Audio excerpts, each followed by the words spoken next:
It gives me great pleasure to introduce you, Elaine. Thank you so much for inviting me and for the opportunity, and hello to everyone. Again, thank you so much. So just to introduce myself, the peculiar letters after my name are, well, one you'll know. I am a Paul Harris Fellow for my work in hearing. The other is I'm a fellow of the Academy of Technological Sciences in Australia. It's one of what they call the Learned Academies, which is presumably an inheritance from Britain. I thought I should start, whoops, by just sharing a few of my friends. These are the locals. Um, Sally can laugh there. The kangaroos are from nearby, the others are from my property. So just to show that really is Australia, I thought I'd put that up. And also I thought, given that the talk's about innovation, I thought I'd just share that Australia is not a stranger to innovation. We have, I just picked these favourites really. The black box flight recorder is an Australian invention. The cardiac pacemaker, which actually had some influence on the development of the cochlear implant. Google Maps, Wi-Fi, computer-generated music. It was the fourth computer in the world, the first to play music. And of course, ubiquitous Hills hoist. My story, and I should say, and of course, that the multi-channel cochlear implant. My story started here. So Nigel from Derby, that building has long since gone. The Royal School for the Deaf in Derby, I worked there as a volunteer and then as the lowliest possible school assistant. Like many institutions, it was painted in institutional green and smelled of boiled cabbage. But it was in the days that would have been in the early 70s, late 60s. There were no cochlear implants. And many of you will know that in deaf education, there was an absolute horror of children signing in case they didn't learn to speak. So the children there were not supposed to sign. In reality, they made signs up.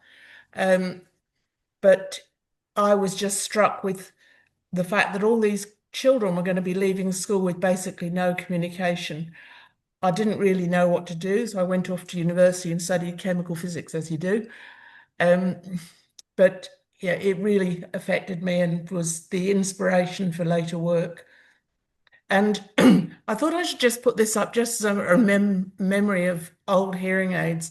Not only were the children there not allowed to sign, these are actually a bit older than the 70s. This would be about the late 50s, early 60s, probably. But the hearing aids had the battery where you can had the microphone right in the middle of their chest, under clothes. So this is the hearing aid microphones. This is where this little boy's ears are. Um, and that's really not very realistic. There's also lots of clothing noise. So they had how any of them learned to speak, I don't know. Some children did. How, I'm mystified.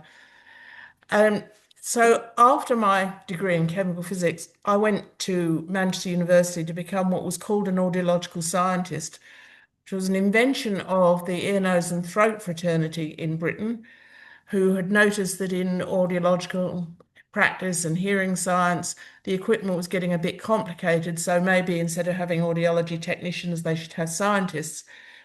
And amongst part of my training, which was very children focused, was at the old Pendlebury Hospital in Manchester, also long gone. And I put up the LS Lowry picture as well because, to be honest, it was a depressing facility. So all those bent people, I thought, well, yeah, those people walking like that. The Pendlebury Hospital was depressing. But it also taught me that we really needed to learn how to test children well, how to improve the way we tested and got results, and what we did afterwards. So it was quite impactful. I went off to do research at Southampton University. I did my PhD there and worked as a research fellow. And my PhD examined the hypothesis, why do some children learn to speak well this was with old-fashioned hearing aids, not with cochlear implants, and others not? And to do that, it was recommended I used a school where there was no signing allowed. This school actually is long since closed, and actually I didn't know, but had a rather dark history. And these children were absolutely not allowed to sign. And what I've read about it since then, I think some of the methods were probably rather distressing and draconian. Anyway, it's long since gone. I think most people in Woodford don't even know there was a school there. It was a bit cultish. Um, but they collaborated with me, and I tested lots of children from Woodford, both at the school and at Southampton University, where I developed the equipment to test. And surprisingly, or not, for all my work and all my testing and fancy equipment, the children that learned to speak the most easily were the ones who had the most hearing. It was very uncomplicated. And I thought I'd also just a little flash into history since we're talking about innovation. You could still get an ear trumpet on the NHS in the early 80s. And actually, at that time, in background noise, you were probably better with an ear trumpet than a digital hearing aid.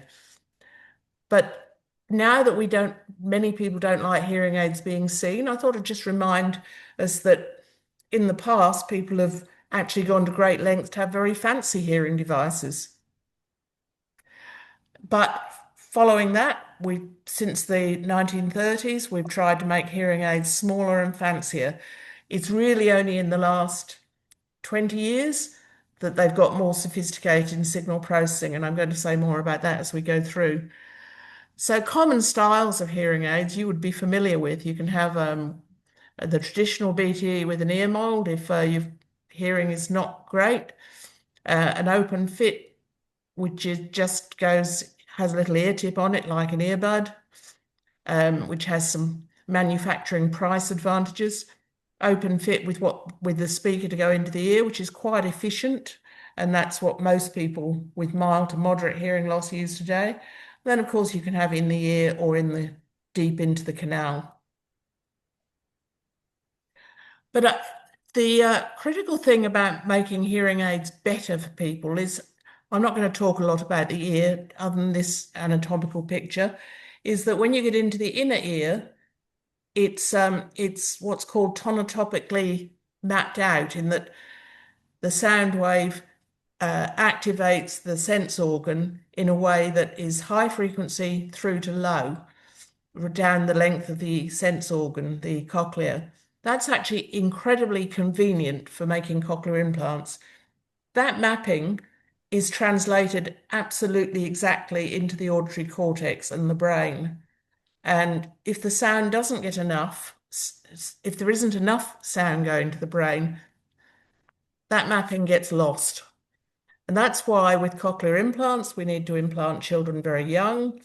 And it's why some older people really struggle with clear speech, because if they've had a period without hearing at all, that mapping just gets lost.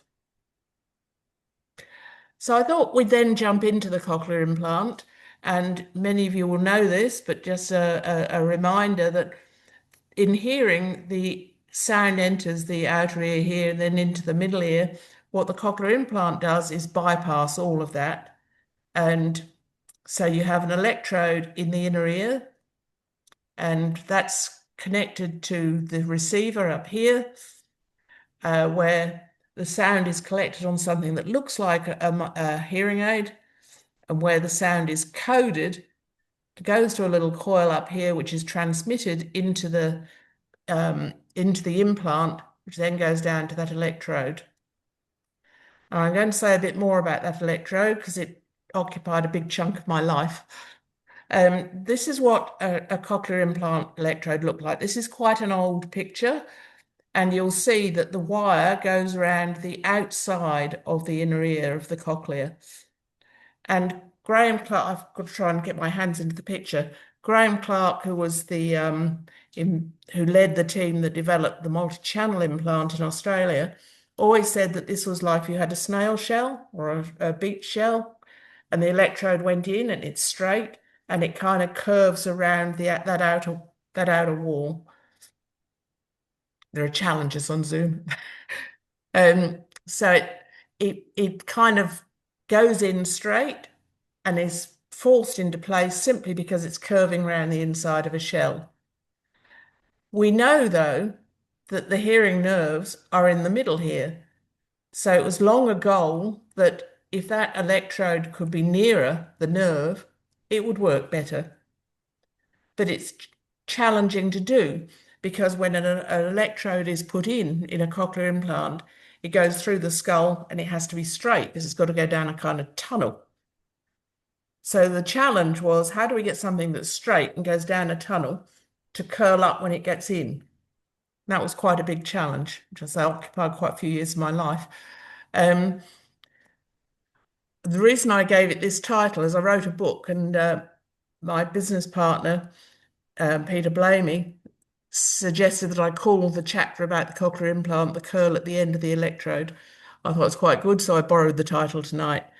So this is what we did. We developed something that had a memory so that it was actually inserted straight like that, but had a memory that it had once been curled up and curled up once it got in there.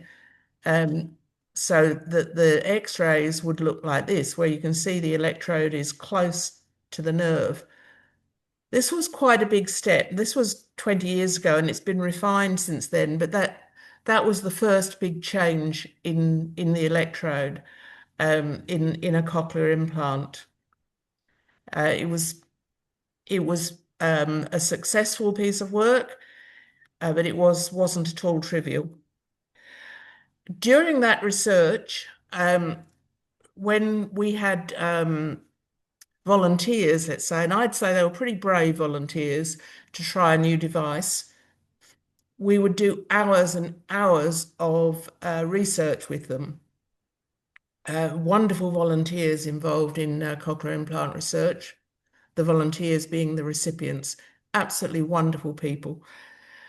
But the first person to get the curly electrode was a young woman called Jodie Harris, who was an actor. At the time, she was 24. To be honest, I think if she'd only had one leg, she'd have been a mountain climber. She was one of those people who took challenges. So we worked for hours and hours.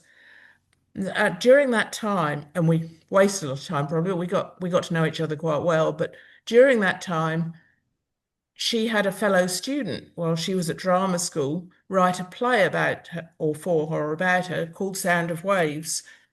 And she did a play reading one day, and I thought that it was extraordinary in that the play was 2 hours long, but it really just conveyed the experience of what she called going into despair as she lost her hearing as a 4 or 5-year-old. It just disappeared bit by bit.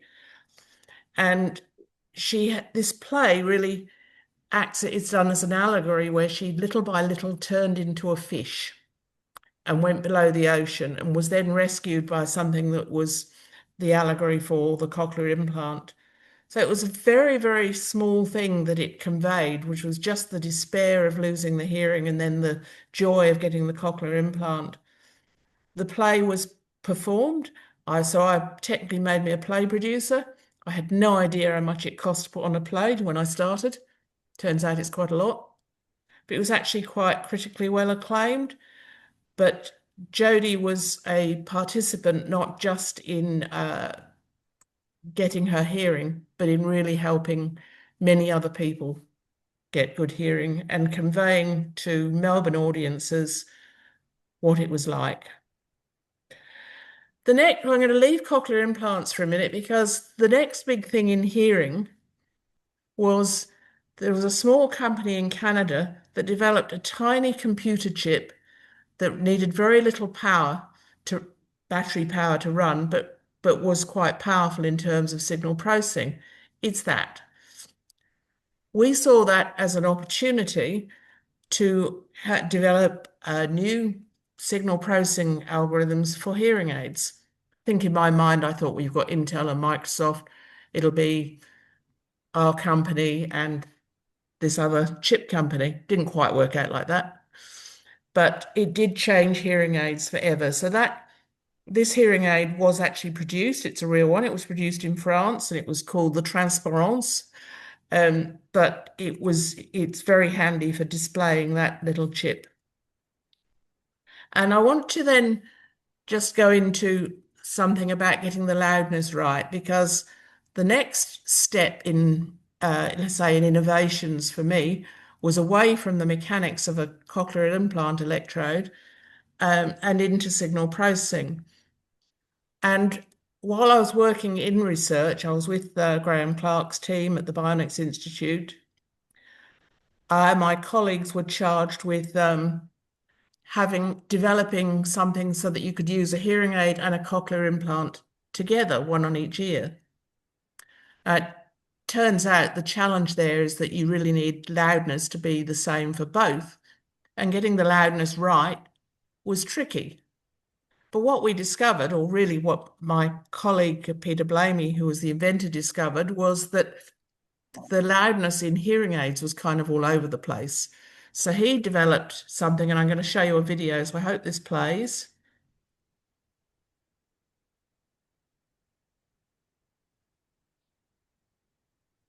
And my audiologist says I hear better with HTRO in my aids because it does this rather than this. This scene represents the full picture of hearing, a normal hearing person's dynamic range of hearing with access to all sounds from soft to loud. A person with a hearing loss has increased thresholds, so they can only hear the loudest sounds and will lose part of the picture, possibly parts with important information. A hearing aid has to represent the world of sound in this reduced range. Compression has been used for many years to do this. This method compresses the entire picture into the dynamic range of the listener, but introduces distortion. HTRO, however, optimizes the sound to place the most important part of the picture into the dynamic range without distortion. It makes soft sounds loud enough, but always keeps hearing comfortable. These hearing aids have got a small computer inside, acting like an automatic graphic equalizer with lots of channels, so that each individual one tunes up automatically for all the sounds I like to hear. The incoming sound is picked up by the microphone and split up into many narrow frequency bands. HTRO acts like an automatic graphic equalizer at each frequency. If sounds are too loud, it makes them softer. If sounds are too soft, it makes them louder. Otherwise, it leaves the natural qualities of the sound unchanged. HTRO amplification optimizes every sound for the individual listener in any listening environment, for the ultimate in mobility.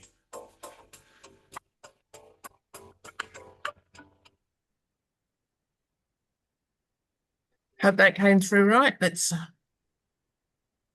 And to put that in a different way, one of the clinical trials with this amplifier showed that, just ignore the words normal, mid, and low on here, but if you have a teacher talking and you have that amplifier, the blue bars are the compression hearing aids, the orange bars are the HTRO amplifier. A child on the back row there would hear an extra word in each sentence if using HTRO, which makes it brings that alive, really. So having that that algorithm and new step forward and the partnership around the very small computer chip, we went out to change the world with a small company called Dynamic Hearing, which was a startup company owned by a combination of venture capital and the University in Melbourne. And we took signal processing to the hearing aid companies around the world. What we discovered was, well, they all proved that they all agreed that it was better than the existing technology. The big companies didn't want to change because they said it was too much training for the audiologists around the world. It would be too expensive.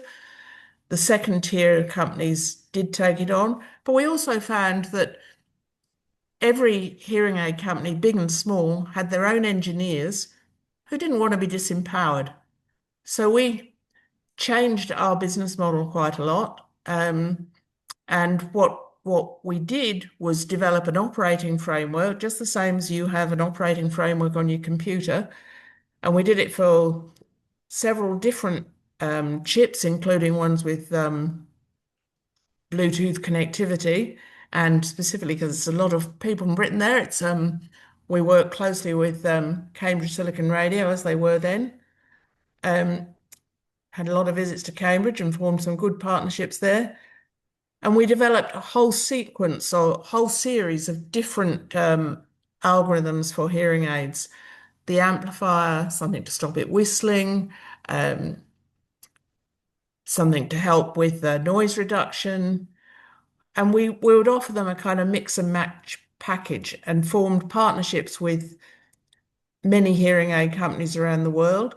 But we also realized that it was potentially useful in Bluetooth headsets, which is why we're with CSR. And we sold a lot of technology to Bluetooth headset companies, and they moved faster, much, much faster. So we'd go to a hearing aid company and they'd say, we'll do a clinical trial. We go to a headset company and they'd say, can we have it by next month? So it was quite different. The amplifier itself, I'll say a little bit more about the next company it was used in, but the big hearing aid companies, as I said, for reason to do with training, decide to stick with what they've got, which is actually technically harder in some ways. But this company, Dynamic Hearing, was it was venture capital owned, so it had to be sold, and a lot of those technologies are in Apple products.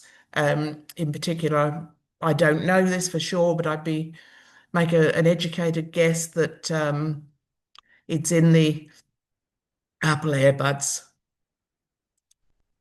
So we then, after that company, we decided that we would want to do the whole thing. We thought we'd have a goal to make hearing much more accessible and to produce hearing aids that were easy to use, that worked well, that looked nice, and that were cheaper. And we figured that the way to do that was to go direct to the public. So we built a company that was actually very technological behind scenes, but not obvious to the user. So that's myself and looking younger, and my business partner, who also looks a bit older, who was the inventor of HTRO. And we've worked together for many, many years. And there's one person in the audience knows this, but the spoiler is that we retired together. We were both single, and so we now live together. We ran outreach programs. It was very important to us not just to get hearing aids to people that worked, but to educate people about hearing and needs. So we funded a program to give talks to actually mostly to Rotary, but all over Australia. We also welcomed volunteers in all sorts of capacities. And again, I'll name drop one other person, which is Zoe, who came to work with us for a while. She was a British young woman who was, I suppose, in her early 20s, turned up on the doorstep one day at our company and said, I really want to help other young people with hearing problems. What can I do? We ended up hiring her, and she was very, very helpful and quite interesting in that as soon as she said anything when she came through the door, I realized immediately that I predicted that she had a very marked high frequency hearing loss. And she actually wasn't diagnosed till she was 14. To me, it was totally obvious, but she'd done the rounds of psychologists and speech pathologists, and no one had picked up that the reason she wasn't speaking well was she couldn't hear. But Zoe was really helpful and has gone on to great things. I'm going to tell you about this company that we started. We wanted to do things differently. We wanted to make it easy for people to get hearing aids. So what we did was set up a speech perception test that people did online. So instead of the beep test, we thought we'd do something that gave people immediate understanding of their hearing issues. So the listener listened to all these words, typed in their answer, and gets a list back that shows what words they had trouble with and which words they didn't have trouble with. From that, we could put the starting settings into a hearing aid. So they'd buy the hearing aid online. I think I should put in here, this was 2010, so it's before COVID. People didn't do the stuff like this online. We had to educate that they could. So they purchased their hearing aids online, and we started with working with a partner who produced very traditional looking hearing aids. We later produced rather fancier ones. This is Zoe. She's holding the gear to personalize the hearing aids further.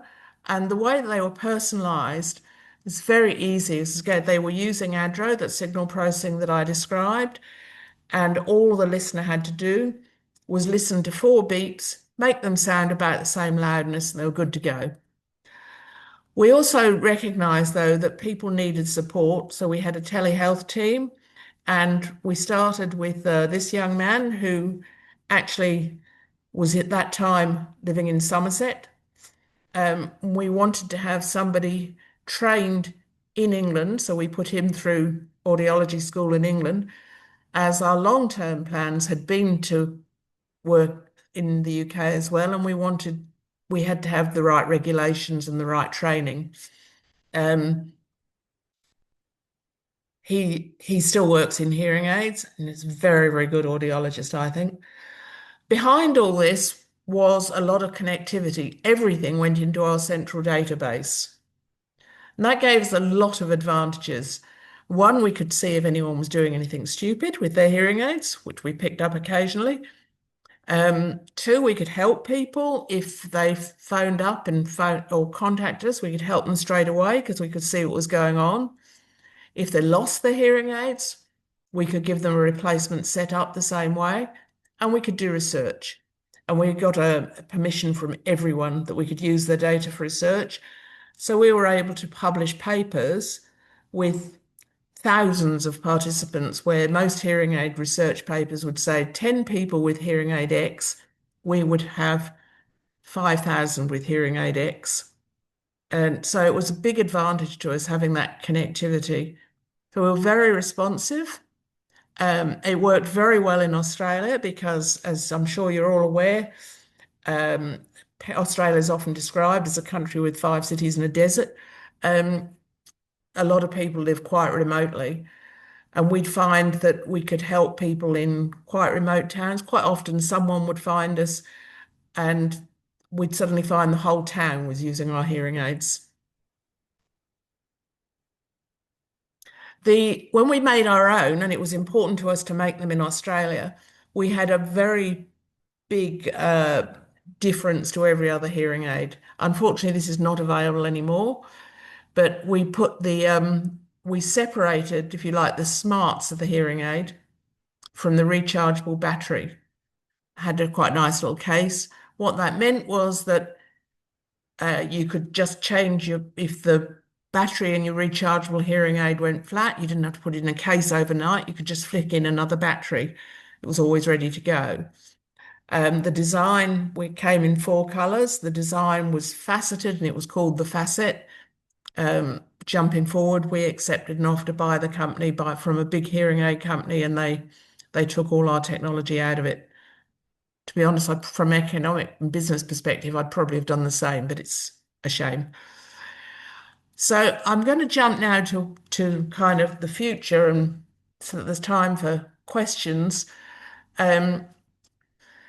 I'm still involved. I'm semi-retired. I help a lot of small business. I do a lot of mentoring, particularly with female scientists. But I'm also quite heavily involved in Australia's 2 biggest hearing research institutes, the Bionics Institute, which was the Bionic Ear Institute and the home of the cochlear implant, and the Ear Science Institute of Australia, which is in WA. I'm in Victoria. Again, for the benefit of the British audience, it's a bit like living in London and having a second job in Vladivostok. It's a long way, but it's extremely rewarding. And looking to the future, because I was looking at, thinking about we've gone through a history of cochlear implants that help people who have no other access to hearing, and work really, really well. Hearing aids have massively improved in the last 15 years, and I'm very proud to have been a large driver of that. But I think looking to the future, we're looking at gene therapy and we're looking at therapeutics. And both of those are in session in the Bionics Institute, where we're looking at how you deliver the drugs. And the Ear Science Institute of Australia has a lot of projects going on. Again, I'm looking particularly at how we deliver drugs there, and in particular with temporary hearing loss. There is an issue in Australia in our Indigenous communities, and they're very subject to middle ear issues. That's why it's a shame Tamsin can't be on the call, but it is a problem. But I'm working with a scientist there who's working with a medication that can be injected straight into the middle ear. We're looking for money at the moment, and it looks very, very promising. This is in particularly for use in Indigenous communities. But I'm very impressed with the Ear Science Institute of Australia, which is why I work with a company that's an organisation that's 3,000 or 4,000 kilometres away. And I'm hoping this will just bear with me as I get it set up, but I want to leave you or finish the formal part with a video which is actually taken from their last or the 2025 fundraiser, where it was organised so that our ex-Prime Minister, John Howard, was there, and he is quite deaf. And this little video just has clips of that evening and the fundraiser, and I think you'll find it quite moving. So, I should say the Bionics Institute, of course, was where the cochlear implant came from, and now they're doing lots of work in other stuff. I think their lead projects are probably Parkinson's. So this is the Ear Science Institute. And they're saying, can you imagine a cure for hearing loss? We can too. And that's their lead. So I'm going to show you this video now. I've got to get out of prep. I was anxious about this bit of the presentation, I have to be honest. Here we go.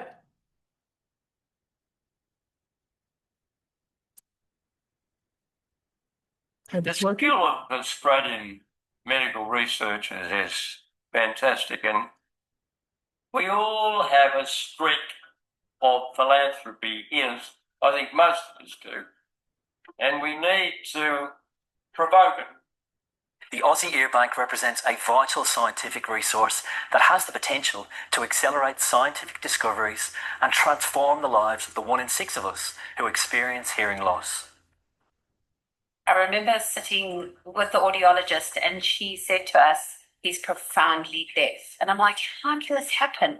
You know, we've never had hearing loss within our family. I decided to dig a little deeper, and I had genetic testing done on our boys, and it came back as Usher syndrome. I have a condition called Usher syndrome, which means I was born profoundly deaf and will slowly lose my sight. It's a genetic condition, and my younger brother Keelan has it too. Imagine a future where implants aren't needed, and kids like me don't have to go through invasive procedures just to hear. That's the future that Aussie Ear Bank is working towards. By 2050, we expect to have 2.5 billion people with hearing loss in the world, and we're in the process now of leading the world in the area of genetic hearing loss. And it's a real exciting prospect because it's a chance for us to actually reverse hearing loss for the very first time. Our vision was very clear. We could build a world-class tissue biobank, collect all of this data together in this biobank, and with that, we will have this ability to be able to determine a whole lot of new genetic causes and apply these unbelievably innovative ways to be able to use genetic hearing research. I want your help to not only make this a dream, but instead a reality. And the Aussie Ear Bank is the first step towards it. So I will wish upon a star, hope and pray, and believe that this will come true.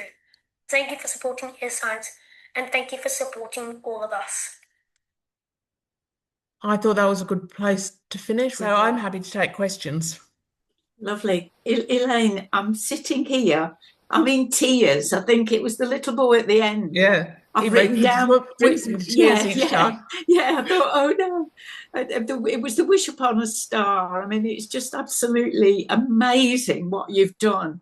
The privilege this morning has been hearing you go through the development, your own thinking, your own passion to make things happen. So actually, in the chat box, nothing appeared because I think they were all like me. We were like transfixed by what we were hearing. And if you wouldn't mind if I kick off with a question that's actually linked to young people.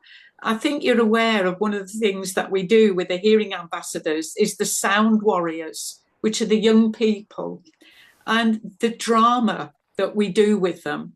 I couldn't believe it when you were saying about Jodie's play, Sound Waves. And I'm wondering if it would be possible, Jill and Andrew will probably know what I'm going to say, if there's some way in which we can use pieces of that, because those young people that we work with, Derby University Theatre School, could perform some of it, because nothing in my mind would bring it across stronger than young people enacting the emotions, the trauma of hearing loss. So I'm sorry, that's an enormously long question. But no, I've got it. I think she would. Yeah. You think she would? Oh, wow. Yeah. Wow. Well, I've got that one. But I'll contact her. Oh, thank you. And thinking of the young people, I can take a second to just share one of the things that Zoe said when she got her diagnosis and they said, you need to wear hearing aids. She was 14 or 15. She said, no, not going to do that. Everyone will think it's awful. Yeah. And when she went to university, she was really struggling. So she got hearing aids and she said she was absolutely dreading telling her friends. Yes. And she said, she described it. She said, so I went to an event and I told my friends and they went, oh, whatever. There's always a lovely way with young people that they come at things and they address them, and then you think, oh wow, that's the way. So I'm going to have to, because absolutely nothing appeared in the chat. I kept looking every millisecond to see if anything had come up. So if people would like to put their hands up with questions, and I will do my best to scroll on my little iPad and see who's got their hand up. So I'll follow up on that one. I've just written it down. Thank you. Really insightful presentation. On the, I think it was HTRO, I didn't write it down. The technology that automatically adjusts sound and receiving. I know my wife wears hearing aids and she'll say suddenly the noise has gone up and she's deafened and she's like grasping her hearing aids and whatever. Then it'll go silent, especially the TV. The TV seems to alter it. Every time you see something different, the adverts or the programs or a different channel, it goes up and down. So is that technology widely available, Elaine? Unfortunately, it isn't. There are some hearing aids within it, and I'm pretty confident they're probably in Apple earbuds, which are actually pretty good hearing aids. But the reason was purely commercial. So the big hearing aid companies just didn't want their outlet is through through audiologists and hearing aid dispensers, and they just didn't want to retrain them, and that is still the case. So they've got pretty much that as their core technology. They all know that HTRO is better because they have all tested it. But yeah, it's unfortunately it's off patent now, so it could be used. There's a company in the US that uses it. But otherwise, and I think there's still a Japanese company that does, but it's not widely available outside of Apple. The company was acquired by Cirrus Logic, which was the main supplier to Apple. It's a pity because I think it make a huge difference to lots of people. I think it would. Continuously having to adjust my wife said done by an app on the phone. So it looks like she's looking at her phone while she's talking to you. What she's doing is adjusting the volume and whatever. It does work very well. They all know it works well, but it was purely commercial reasons. Okay, There's an opportunity if we were younger, to be honest, I think we'd probably relaunch a company, but it's not something I want to do now. Okay, thank you. We've got a question from Verinda. If you'd like to unmute, Verinda. Verinda. Yes, thank you. Thank you. Thanks, Elaine. It's really informative. Thank you for that. Just sort of some practical questions, really, right? One, I think the hearing aids, which is sort of currently available, one, it's just too expensive still. And the second thing really is, right, that hearing aids still got a stigma and they still look ugly, right?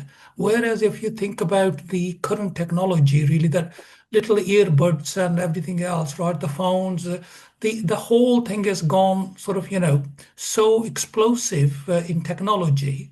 It just seemed really, right, that it just the hearing side actually hasn't really moved on.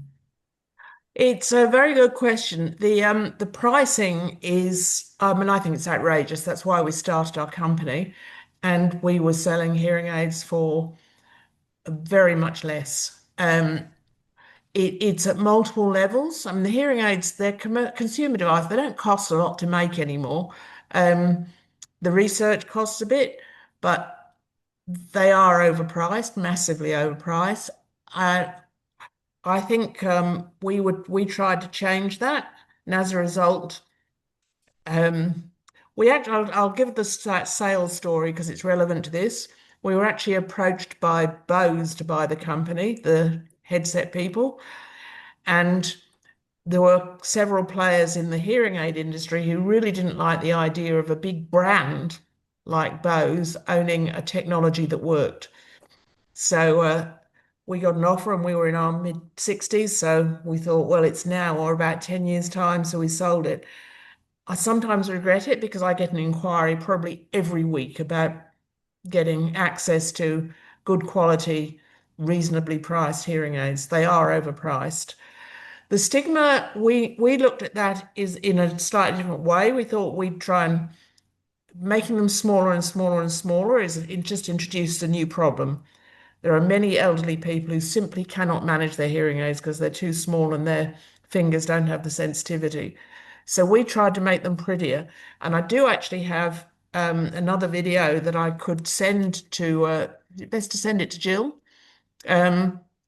which gives the story of the design of the hearing aid we had.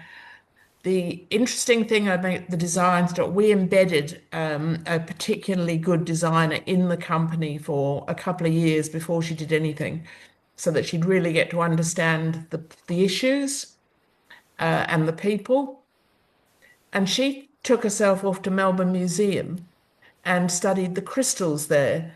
And the first comment in her design brief to me was, hearing aid design has traditionally been informed by hearing aid design. So she did something quite different and looked at these crystals. The museum really got behind it, and I think still, actually, there is a display there. I found myself on video in Melbourne Museum. My children always said I'd end up in the museum, and I did. But it was explaining that design process, which was to try and get over the stigma by saying, well, let's actually make something that's beautiful, rather than let's make something that's smaller. But I'll send that video to Jill, and you can. It's the story of the facet, so yeah, that can be circulated if you would like to.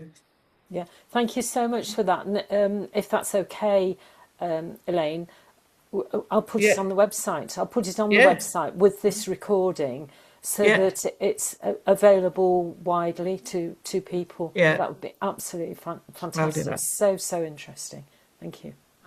Been looking for more hands up for questions, but I think it's interesting, Elaine, that you wouldn't necessarily see the messages that have come on to chat. But have you seen? No, I decided that was one thing too many.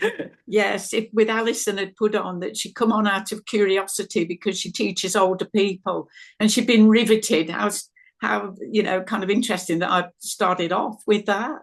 So I don't know, Alison, whether you wanted to add anything about maybe the parallels of teaching older people and what you've heard today from Elaine. I won't force you on, but I wonder, Alison, if you'd like to unmute and comment, I'd be intrigued. Well, no, I think obviously, as a teacher of older people, I teach Keep Fit and to music as well. So there are situations where I find myself miming and adding to that as well. And obviously, a lot of them, most of them are wearing hearing aids of some kind. I've also got a very elderly father-in-law, still just about breathing, who's recently had to start wearing hearing aids, and it's just such a faff, isn't it? And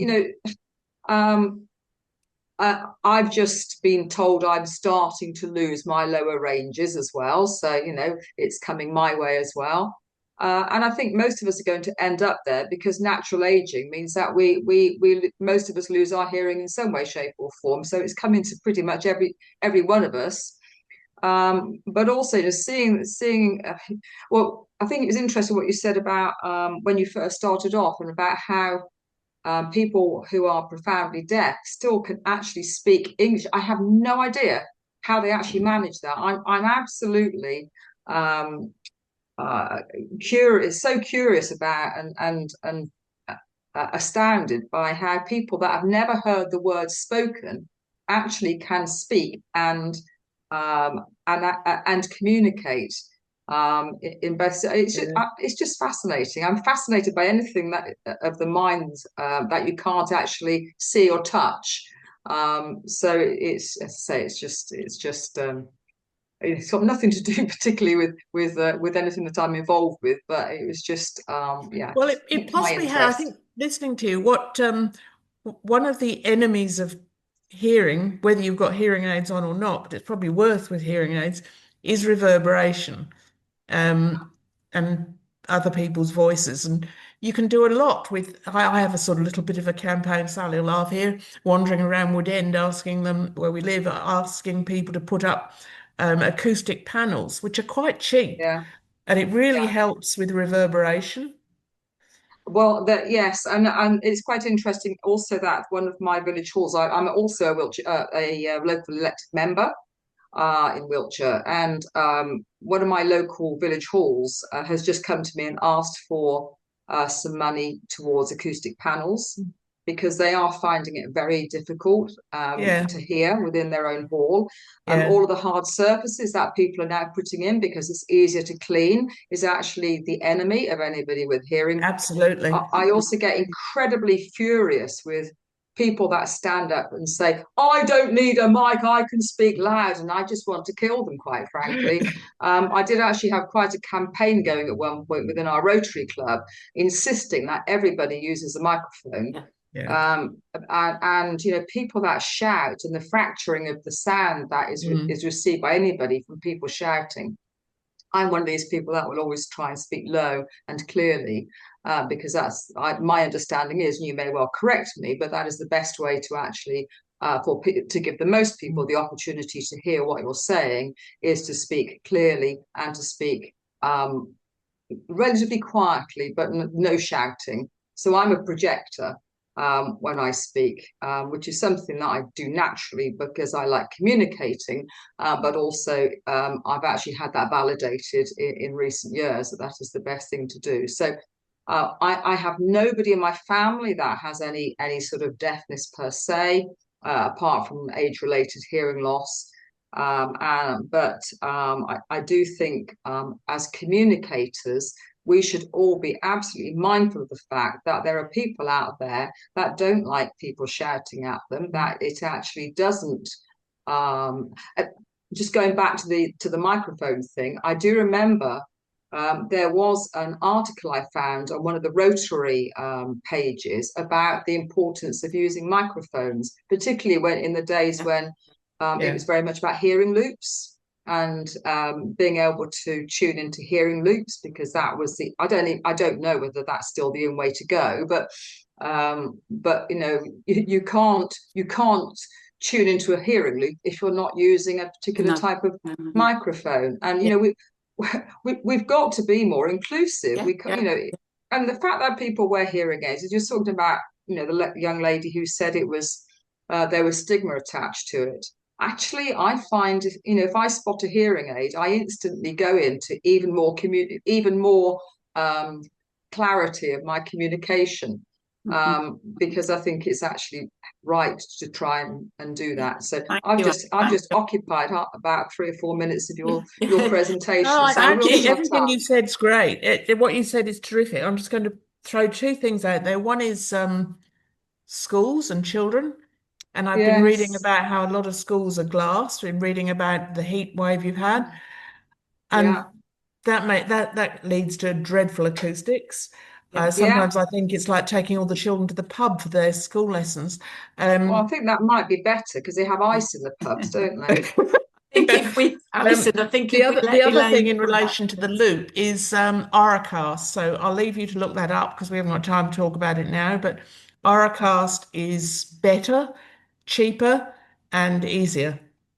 Okay, thank you. Thank you very much, Alison. Awfully pleased we got you to come on. And you've actually triggered a comment in the chat from William of District 1130, who said they equally have had the same problem about microphones.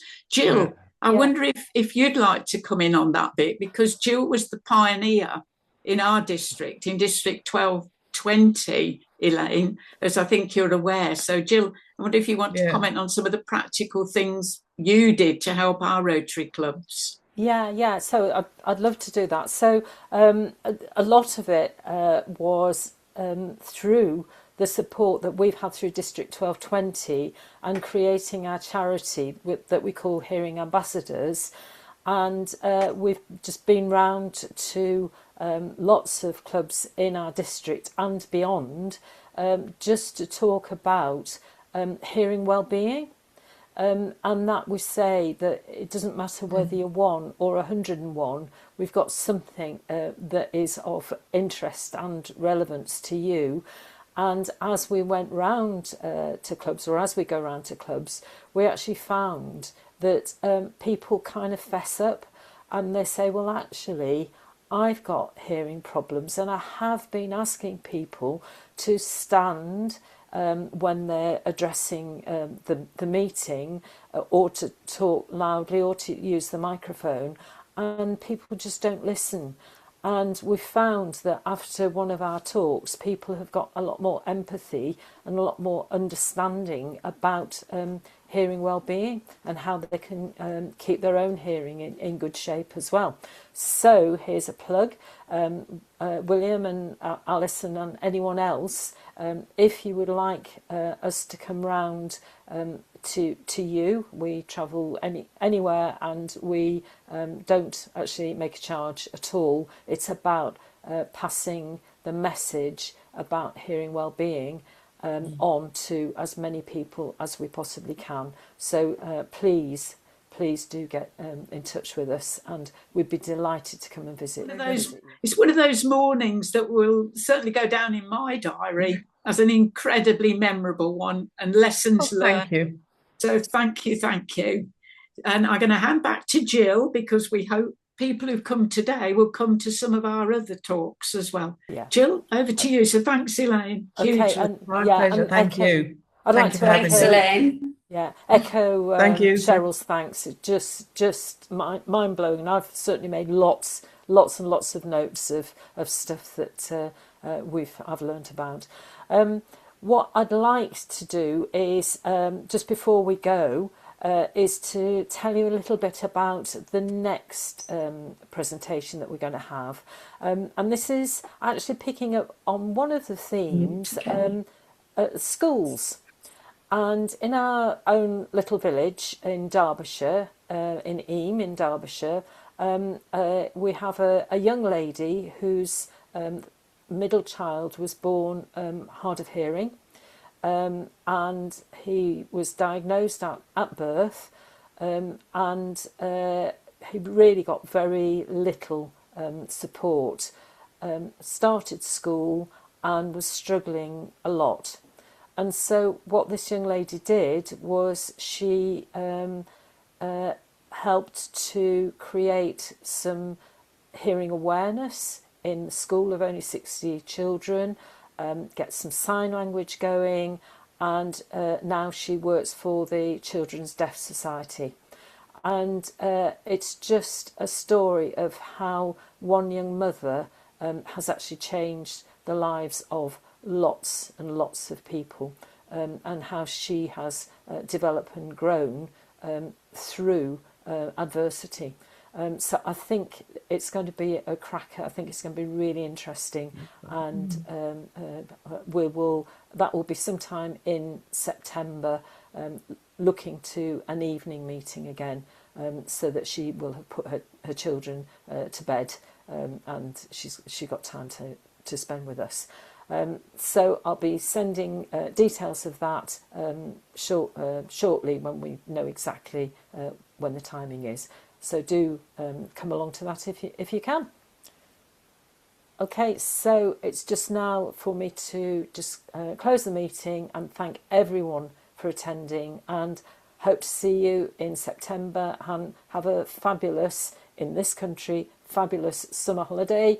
And Elaine, enjoy the respite from the heat. Yeah, you can see I've got a sweater on. Bye-bye, everyone. Thank Bye-bye. you.